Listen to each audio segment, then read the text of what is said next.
Over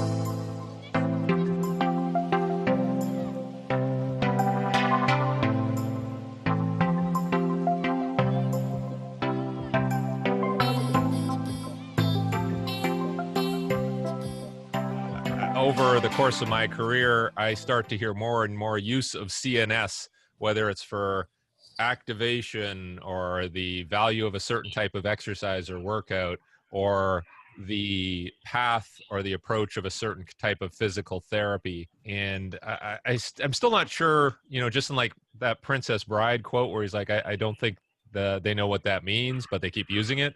I just wanted to deconstruct it a bit and figure out, when somebody says something while they're doing a speed ladder drill and saying, well, we're stimulating and activating the central nervous system, is that true? In a relative sense, is that significant versus maybe a few other things? If we're doing a certain type of technique to recover the nervous system, the central nervous system, how is that being done? Through what process, pathways, and how effective is that approach? So I think I really want to dive into this, and we've got some smart people. And interestingly enough, everybody that we have on the panel is kind of from I would say more of a recovery physical therapy background, and that just kind of happened by happenstance, but I think it's appropriate. I want to ask each of the panel members, you can talk a bit about your definition of the central nervous system, but how do you account for it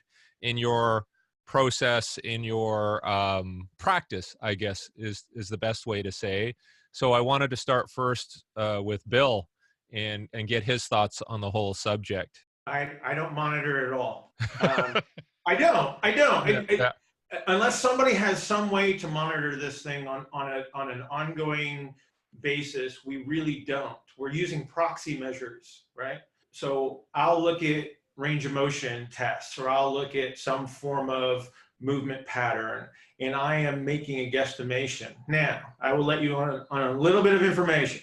So a while back, this would be a couple years ago, we brought in 2 neuroscientists, and they hooked up 6 different people up to galvanic skin response in real-time HRV. So we were watching HRV in real time. So we had two direct measures of ANS activity. And so what we did is we showed that we can manipulate the autonomic nervous system to both ends of the spectrum by position, through respiration, through different exercises and such. So what's happening as people are performing is we're getting this constant flux within the central nervous system. But as far as our ability to predict it and monitor it, I don't think that we have that capability in regards to most of our environments. So what we're using proxy measures to try to determine the effect on the system. And so I don't refer to the central nervous system as something that's separate that I'm trying to manipulate. I'm looking at the system as a whole through my scope of practice. And then that determines my intervention as to what I want for the desired outcome. So I don't know that we can talk about it because it's really interesting and it is an influence, but we have this hierarchy of things when we're talking about human performance or if we're talking about rehab. And so again, we're always doing something indirectly. So I don't know whether we actually need to single it out and say, this is a CNS thing, because I don't know if we can tell that in real time. You were talking about, you mentioned a speed ladder or something like that. It's like, so I have connective tissue activities and I have peripheral influences that require no CNS input whatsoever. So how do I know that I have a CNS intensive activity that's going to influence an outcome when I can't even tell what the contributors are to this specific activity? Again, if we're in a lab, and that's a different story where we can actually measure some of these things and some of these influences, and then we can carry this over to our practice and say, potentially this is what's going on, but ultimately we never really know. So I don't really care too much. I like to talk about it, and I think it's important that we understand it, so we separate ourselves from a pure technician to somebody that maybe can provide a more effective intervention through greater understanding, so we can layer this concept of whatever the CNS does for us on top of our thought process, but ultimately we don't know. Use your proxy measures to establish a foundation of thought, intervene, and then remeasure. If I was successful, meaning I got the desired outcome, then I did a good thing, right? And I want to amplify that. And if I didn't, then I need to dampen that. And that's how we do it. This is what we do. This is why we train people. This is how we rehab people. So we're always just using a proxy for whatever system that we want to talk about. First and foremost, what we have to look at is, I mean, Bill, you're mentioning the CNS, but we also have to look at the PNS and how both work together, because even though the CNS is the brain and the spine, we also have to look at the peripheries, which is very, very important. Now, my work looked at, I was looking at neural stuff from a point of view of pain. And this is what I used as a measure with regards to trying to see how stretching intensity, which is what my focus was with my work, can influence body responses. So my focus was predominantly looking at pain. What we did is we moved away from looking at neural, and then we used the blood pro-inflammatory proteins in order to see if we can measure the intensity, that pain, the intensity of stretching and how it affects muscle. So what we found is that we can't basically say it's the neural is independent from the endocrine system or the hormonal system. They're actually all together and they're all tied in together, which is a very, very important concept that we have to keep in mind. Like Bill said, we have to look at the whole system. What I used as a parameter of measuring any neural response was the concept of pain. My whole belief has been that when we take the body to pain, we're creating a sympathetic nervous system response, which I think goes too far, which causes more issues, more problems with regards to how the tissue will be allowed to recover or not. When we looked at trying to use the parameter of heart rate variability in my research for my PhD, we noticed some of the weirdest things. We had people in a dark room, relaxed, and still their heart rate would go through the roof, and all it was just a thought that they were thinking of something which caused more excitation in their heart. So we actually scrapped that whole idea of heart rate variability. I'm not a big proponent of it myself. I think if we're really looking at doing studies, we should look at pro-inflammatory proteins and see how the body responds to changes to stress intensity with regards to blood measures, because those I think are more indicative of something that can give us a better picture of what's really going on in the body. Well, I think that anytime you're dealing with neurotransmitters, it seems as though the key issue that you're trying to get at is balance between the major players that are involved, you know, and typically we think of the big three being dopamine, norepinephrine, and serotonin. And, you know, it's not as simple as like one is good and the other is bad or something along those lines. It's beginning to look in some ways from an exercise perspective, like dopamine is a really great thing to have at a high level, and that maybe things like serotonin and norepinephrine wouldn't be as good from the perspective of the studies that have kind of infused those things into rat brains while they're exercising. And you see that like when rats are exercising and temperatures in the preoptic area of the brain rise, the higher the level of serotonin or norepinephrine, the faster rats shut it down. They don't have a kick at the end of an endurance performance. And if you have a high level of dopamine present, then the rat will run through higher levels of heat and potentially risk itself to a higher degree. And that seems to be caught up in the whole motivation component of dopamine and reward mechanisms. And dopamine also seems to be tied with the movement system to a great degree. But, you know, there's not a ton of information in regards to the specifics of neurotransmitters and exercise output, particularly in the realm of humans. You know, it's like you're never going to get IRB to allow you to be able to use any kind of technique that would measure this stuff directly in the brain of a human. So the best we can do is infer from rodent models. And, you know, it's kind of like we know various things about neurotransmitters from other areas. And again, most of these things are indirect. Like you can look at things from like Parkinson's research with levodopa and see that those patients will move a little bit better with administration of levodopa, particularly in the beginning, prior to becoming ineffective and ultimately worsening conditions after long-term use.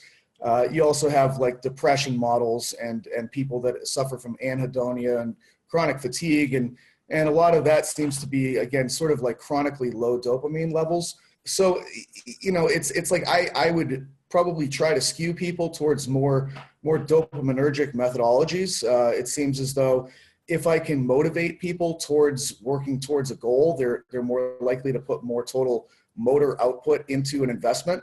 I think that just comes down to good program design, good coaching, explaining to athletes why they're doing things, telling them a good story. I think that the human condition is tied into storytelling, probably involving our evolutionary cooking of food and gathering around fires for both protection and for nourishment. And it just seems to be what we do. We learn through analogy and story, and we're motivated by analogy and story, and also from our hunting approach as a species with persistence hunting, we had to use logic and inference to be able to track down our food. If I'm noticing hoof prints pointing in a certain direction and I can gather a degree of freshness of those hoof prints, I can get a sense of when the animal was there, what direction the animal was going. I can use that abstraction of information to ultimately assist me in moving towards a potential reward that would, you know, be pertinent to my survival and sustenance as an animal. So, you know, those are the typical topics that I think of in regards to the importance of neurotransmitters. That there probably is this indirect importance of dopamine, particularly from the realm of motivation and abstraction. And I just think goals are like such a uniquely abstract human thing when it comes to exercise. Like other animals, it's just simply in the here and now, and it's food and survival from the perspective of gathering food or avoidance of becoming food. But as humans, we have this removal from the here and now more than other animals do. And we can use that now to create these bizarre goals of trying to accomplish these physical feats that require a long-term effort and approach towards training for accomplishing. If you can help somebody with sort of intervention, then it can also potentially have a negative effect. So just, I mean, specifically talking about chiropractic, if we were to choose an intervention on the right side of the body, well, what part of the brain is that going to affect? Is it going to be what the body needs, or is it not going to be what the body needs? And I don't really think people looked at it. I mean, I think people just kind of, somebody comes in, it hurts somewhere, and then they just get after it. I don't think they particularly think about nervous system integration or what effect, if any, that's going to have on the brain and how that's going to change plasticity over time. But overall, I mean, I think probably the way we've started to look at it now is if we were to break let's just talk about the central nervous system, if we were to break it down into different parts, to use an analogy. I mean, quite a good one I've seen is looking at the cortex. It's like the CEO. It gives the directions for movement. Very good at that.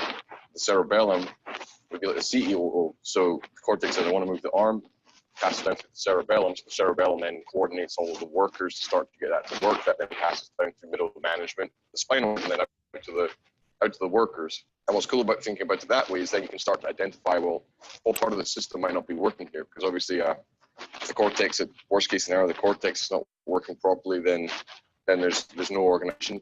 Nothing can get out.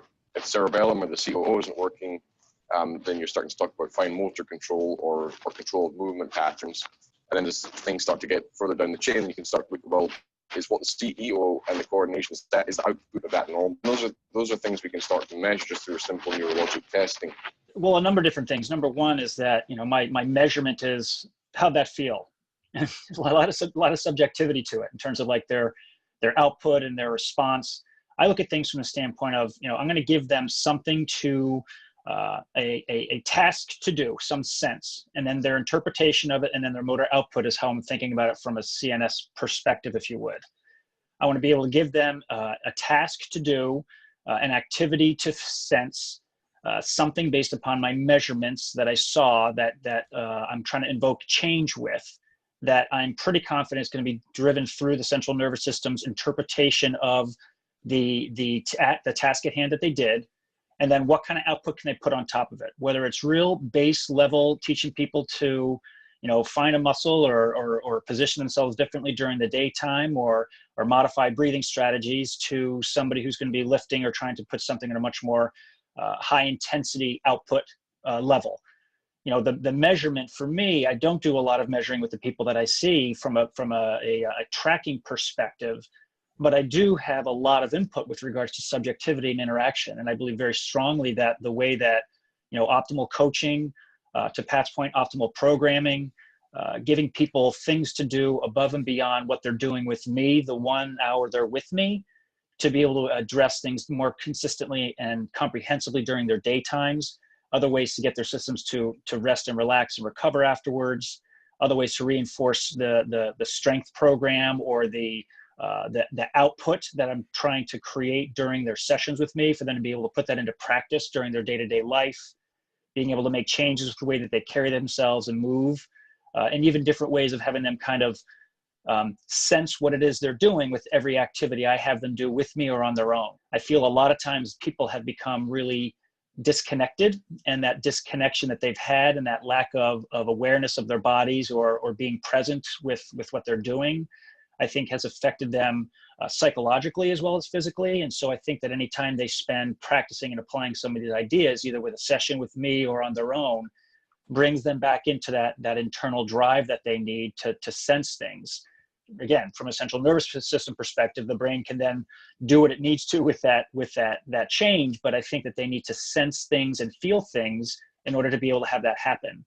And you know, my goal, as I mentioned all along, is to get people to say, no, I feel better, I feel stronger, I feel more comfortable, I'm able to manage things better during my daytime. And much to Nicky's point, you know, I get people to a level where I'm like, you know what, now I want to turn you over to somebody better at building the beast that I want you to be, because that's what they're looking for.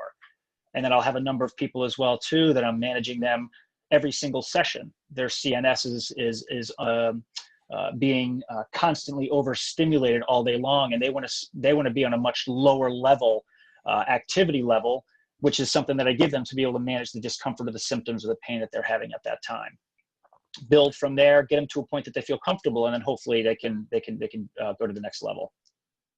Depending on your environment that you're working in, the subjective may be the only useful measure that you do have.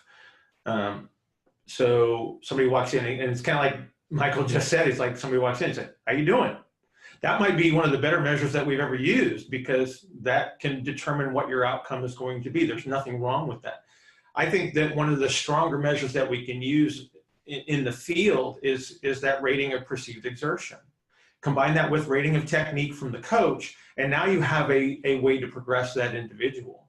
But to say that HRV is some sort of panacea or any other proxy measure of the system, it's an overestimation of its value.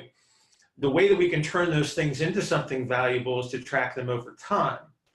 So never using a singular acute measurement as anything of greater importance, but looking at trends. I think the discussion is really good. And I think, you know, I kind of made a comment in the chat. It's really good that the discussion that was around a lot of different factors. And I think a lot of Bill's points when talking about HRV and the magic number, I would agree with completely. So we've been lucky in some of our team settings and our consulting settings where we have, we get to use a couple different systems. We've used a MegaWave a lot. We have that we use a lot. Sometimes it's been through FirstBeat, but we've been able to have it a lot over time. And so I would first agree entirely, like Bill said, and Val would disagree, obviously, if you know Val. I don't look at it as an in-the-moment thing. There's too many variables. Like we're talking about them right now. There's lots of different things. There are different parts of the nervous system. There's central and peripheral. And even when we talk about CNS as coaches, we're probably often talking about peripheral as well in a lot of cases. There's all the endocrine issues. There's cognitive, there's emotional. This is also the mindset. So taking any one measure, I think, is a horrible idea. And I was going to share, we're literally right now talking a team out of what Bill was saying. They want to deploy this. They want to deploy it with us. And they think they're going to be able to use it to make a determination of the training each day. And it is a horrible idea. I think, I mean, I love tech, but these days I feel like I'm anti-tech when I'm talking to a lot of people, because people are trying to set aside judgment, like a lot of the people have already said, and just rely on a number. But we don't know all the factors. And there's 5 other numbers we're not measuring, so be careful with your judgment. So I do absolutely love it. I do think you can measure some stuff with it. It took me a long time to become okay with Omega Wave. I'll say that honestly. It took me probably a couple of years using it alongside other stuff long-term to really value it. I do like the DC potential measure. It does tell us some things about the central nervous system I haven't found in anything else. But for all that said, I would go back a couple people. RP is great. Your eyes are great. So I do like those things. I do think you can get good numbers if you deploy it well, you use it consistently, you teach athletes how to get a good reading. Because, yeah, we can have somebody laying down, and if their eyes are open and they're moving their eyes around, you're going to get a different reading, okay? If they're having an emotional day, you will see differences. So you got to have a context when you use the numbers, and that's the biggest thing I'd share. I think there is value because we use it, and this is what we're telling the team right now. You use it for a while so you can look backwards to make better decisions going forwards. That's it. You're not using it on the day. It's probably the worst use in the field of it. Yeah, and in terms of what I think is important in this discussion with measurement is do you have an actionable plan based upon measurements that you're going to see? And I have always said that even a bad plan is better than no plan typically. But from what I've gathered in terms of collecting data on people that I've worked with, and in particular, my day-to-day is with general population clients, but I also work with people online that are athletic. But in terms of measuring with Omega Wave, and also doing blood tests and these other kinds of things with clients, the value that I've found is in presenting them with their results over a bigger period of time, and finding these times where it's like their numbers crash or something along those lines. They go in a really bad direction, and then you have a conversation with them, and then they're kind of like, like, hey, what happened on April 17th through April 24th? And they're like, oh, that's when my kid was sick, or, and then they begin to notice that these factors in their life affect their physiology. And then we're able to look at their training numbers during those times, and they can see that their numbers took a hit in the period of time like there or slightly after, or some other things went wrong. So there's value from the perspective of behavioral change. And most of the time it's simple things. Like, people don't realize that, like, their behavior changes so much from the weekdays to the weekend. And you see their scores like fluctuate in that time period. And you can start to see like, oh, well, when you go out and you drink on Friday night and you're out until 3 a.m, and then the next day you subsist off a diet of like chicken wings and mozzarella sticks, like, and you get 6 hours of sleep, like it's not conducive towards the outcomes that you're looking for. And typically your training sessions on Monday aren't that good. And as stupid as it sounds, people don't make these sorts of very obvious connections. And, that's where I've seen the value. And all of a sudden people have their eyes open to these things, and they start to actually make behavioral modifications. And those behavioral modifications all of a sudden lead to them having this new surge in progress from a fitness standpoint. So in all honesty, like, that's the kind of stuff that I've seen be pretty amazing. And in particular, that DC potential, as Ken mentioned, like, that's supposed to be measuring the adaptive potential of the organism. And when that thing is high, people typically feel pretty amazing, like subjectively. Like, there's a very distinct connection between that. And people start putting together like, oh, what did I do that led to me feeling this way? Oh, I slept for like 8.5 hours last night. Amazing that actually worked. So it's really these things that are obvious and important and basic and super low hanging fruit, but people don't even realize that it's just sitting there until you present them with some quantitative expression. And now all of a sudden it's like you have a chance at getting this person to adopt the appropriate behaviors.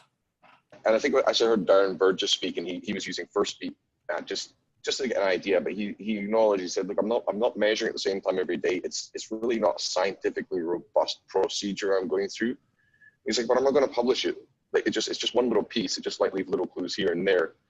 And I really like the idea. And I mean, even companies like Whoop have published that just by the mere fact that people are using it and are aware of the fact that their sleep may have some sort of impact on how they feel the next day, go figure, that they are actually going to bed a little bit earlier and sleeping a little bit more and just being a little bit more cognizant of it.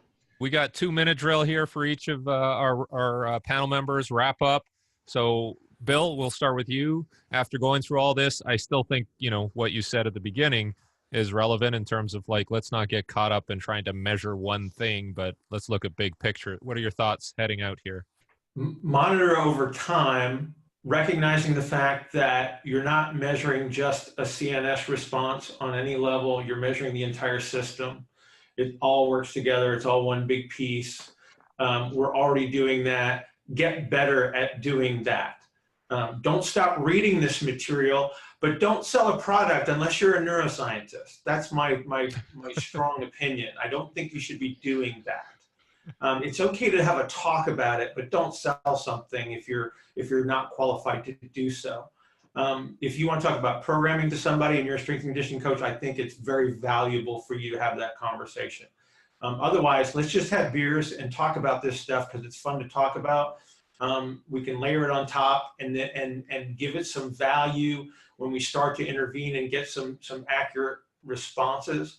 But let's just get better at what you're already doing. Communicate with your client because ultimately they're going to give you some of the best information. I think Bill's covered a lot of it. The only thing I'd like to add is that we should have more of these discussions because it brings out a lot of amazing viewpoints with regards to our limitations and how we can expand and progress from there. And that's about it from my point of view. I would just say that the Homo sapien has a different kind of connection between the brain and the body compared to any other animal, where our cortex has usurped a lot of the motor output from the basal ganglia, as you would expect to see from other animals.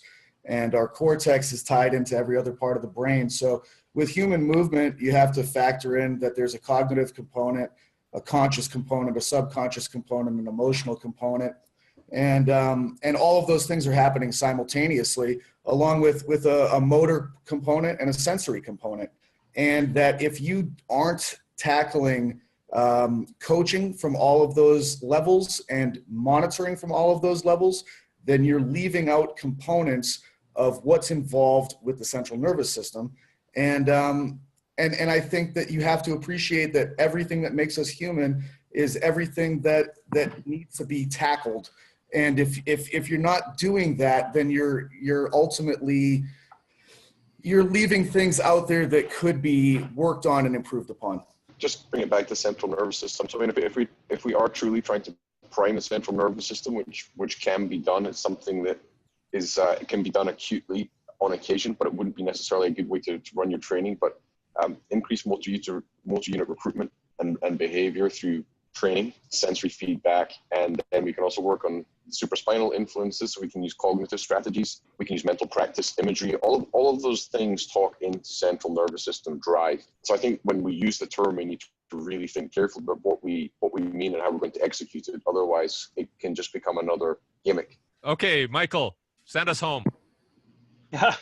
All great points. It's like I tell my clients all the time, your brain is looking for efficiency 100% of the time. So with regards to day-to-day tasks and stuff like that, there's things I tell people, I'm kind of trying to make you outsmart your brain consistently during the daytime, because it's going to be constantly looking for shortcuts and patterns of ease. So if we can get the people to understand that the way that they manage their day-to-day lives, again, the low-hanging fruit, as someone alluded to earlier, is incredibly valuable, and I think speaks volumes to the ability of them to be successful in being able to kind of get their system to down-regulate when they need to, or jack it up when they need to.